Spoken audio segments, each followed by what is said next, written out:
इस बीच बुधवार को कैपिटल मार्केट रेगुलेटर सेबी की बोर्ड बैठक में कई महत्वपूर्ण फैसले हुए। सेबी ने स्टार्टअप के सॉफ्ट नियमों में ढील के साथ पीएसयू कंपनियों की डीलिस्टिंग के नियमों में भी ढील दी है। इसके अलावा एफपीआई और एआईएफ के निवेश से जुड़े नियमों में भी ढील दी गई।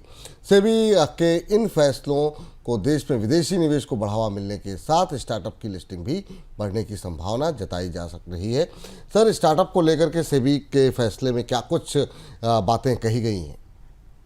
बेहद महत्वपूर्ण बैठक थी विपुल जी। सेबी के फैसले और इस बैठक का इंतजार किया जा रहा था। इंतजार तो सबसे ज्यादा किया जा रहा था एआईएफ को लेकर, जिस पर हम आगे आएंगे। पर हम डेटा पॉइंट के जरिए समझते हैं कि सेबी की बैठक ने कौन से ऐसे फैसले लिए हैं सेबी के बोर्ड ने, जिनका असर में आने वाले समय में सरकारी कंपनियों, निजी कंपनियों, म्यूचुअल फंड इन्वेस्टर्स सब पर दिखाई देगा। और ये भारत में बढ़ते हुए बदलते हुए रेगुलेशन का एक महत्वपूर्ण नमूना भी होगा।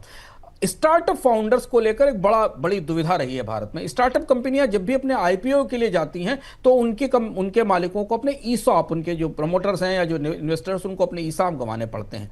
अब सेबी ने इस रियायत को इसे उदार कर दिया है, यानी ईसॉप रखते हुए भी स्टार्टअप कंपनी आईपीओ ला पाएगी।